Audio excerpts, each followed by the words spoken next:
Started in 1982. Yeah, so it's actually older than the Melbourne Festival.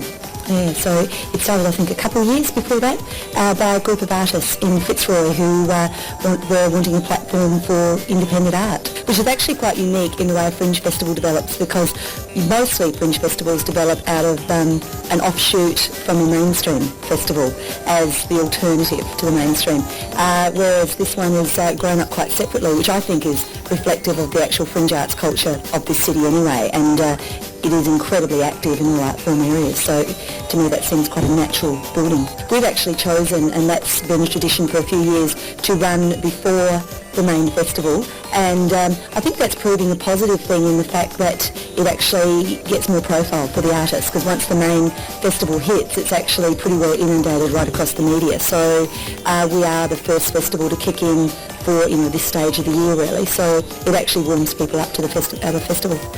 Well, I mean, I think when you look at some of the content of the work, people might say there's more of a merging, because I think the main festival is actually obviously trying to attract new, young, alternative audiences, like every arts organisation in the world, I think.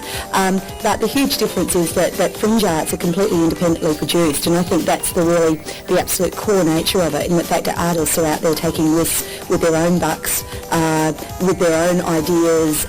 It's work that's incredibly current. I mean, it's work that's been produced over the last few months, so I always describe it as a snapshot of the current contemporary arts practice that a group of artists are choosing to present at any one time, and it is only a snapshot because obviously there's so much going on here. TAC are our key sponsors, and they have been for a number of years with the Fringe, so the Transport Accident Commission, so that's like the core of the festival funding. Arts Victoria support the organisation on an all-round yearly basis, which is fantastic, and then the councils kick in a lot as well. So City of Port Phillip, City of Melbourne have put in a huge amount this year, and the City of Yarra. So, and then all the rest of it is just building around getting a whole range of other sponsors that come on to support it. So the whole festival is sponsor-based. You need cash as well, It's that whole thing that we've got some fantastic spaces, but then artists, a lot of the artists working with Fringe really don't have access to any cash at all, They're very, and so the whole thing of actually setting up the production within spaces, you find turns into quite a costly exercise, because you can go in wonderful spaces, but, if it's got no seating and it's got no lighting, and it's like, that turns into big bucks, So so there's all sorts of different layers that support is required. So it really is a festival about lots of people actually giving and being generous and helping to make things happen. One of the common issues that we have is the question of coming out, and especially in relation to family, negotiating that sexual identity with family identity, or with being a member of an Asian family. That's something that a lot of members have articulated and have expressed, and I think that's one of the cornerstones of what it means for gay Asian men. It's not just a question of, we can come out to your family. It's the gay part of identity is so closely interrelated with the Asian part of identity that it's not such a clear-cut issue as to come out for gay pride, because in coming out there is the sense that we might lose that Asianness or the family belonging, which a lot of guys feel are very important. We're all aware of it, and we all know about safe sex and all the information in regard to HIV transmission and all of that. I think a lot of issues come into play, such as the cross-cultural communication, how to say no and say no effectively to a person of a different culture, and issues of self-esteem and how how assertive and assertiveness skills. Well, that's one of the reasons why the group formed, and one of the things that we try to do in fostering that sense of group belonging and to foster the sense of Asian pride is the fact that we can, through that raising of our self-esteem and the raising of our pride in ourselves, that we can feel comfortable and able to say no, and say no assertively, firmly. It's not like you have to decide between being Asian or being gay, and I think it's negotiable. It's not like you have to choose between your family and being gay, that there are ways, and our members do that, and we all, there are people who live with that family, and the family don't know that they're gay, but they still go out and enjoy themselves with their friends and still lead full gay lives, so to speak. So it's just a question of finding that balance for each and every one.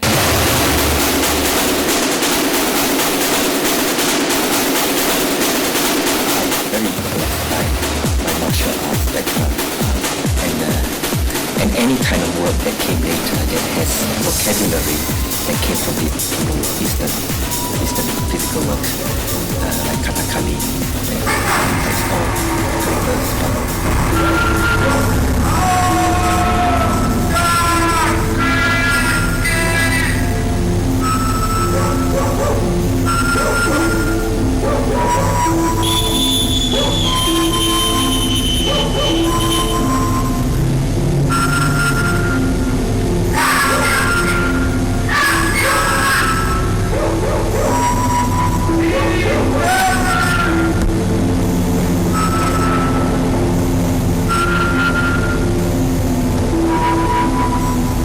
Also brought up in a village in Malaysia, and we had a temple in the front of a house. It is a Taoist type temple, and we had mediums and people get into trance twice or three times a week. Really? Yes. In the front of the house? Well, yes, the front part of the house, and they get into trance and they become possessed by different deities, and they do these incredible things, like a monkey god will do somersaults and things, and they are normal country people. But to me at that time, I just didn't think twice about it. It is a style. It is because our work is informed by these techniques of mediumship in Asia. I try to use the same elements, a soundscape that's hypnotic. So the audience will have to be drawn in, and by drawing them in by the body, we have to learn a whole different language for the audience, even though they're not used to that language. Yeah. And so it is a dilation situation. It is what we call in the East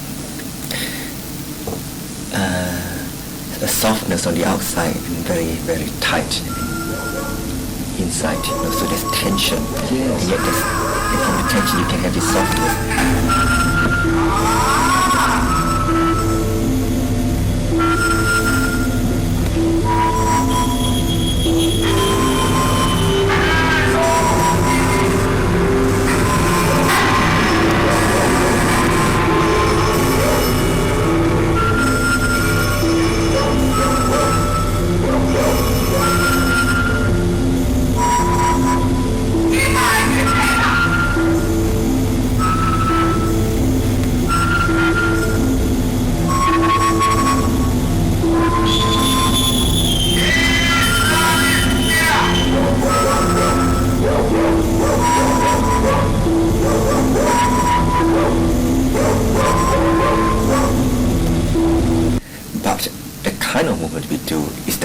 Of it.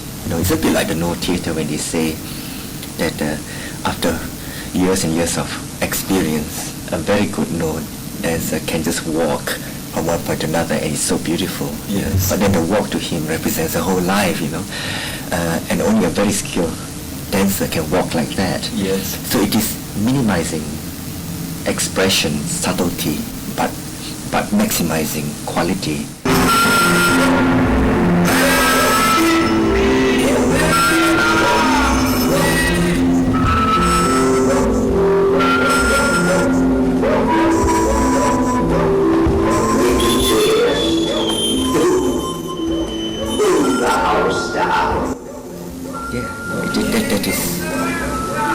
literally in that story it is about, it's very Jungian, simply it's about how we suppress things in normal life, and this is the shadow that we built behind us.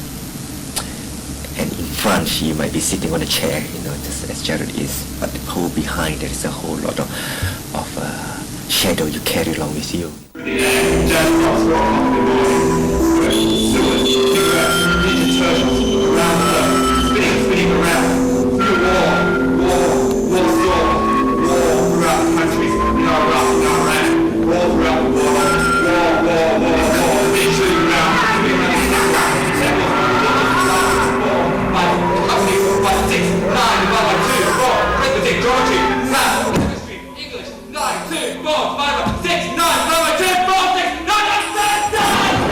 The connection is definitely there, of course, as much as because I'm gay.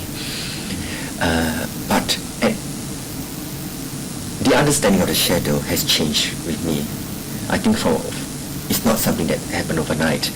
I've always been interested in this area of bridging these two areas, the conscious and subconscious, and the study of Eastern shamanistic practices. One makes you think about how they deal with that themselves, because it is definitely a healing kind of area.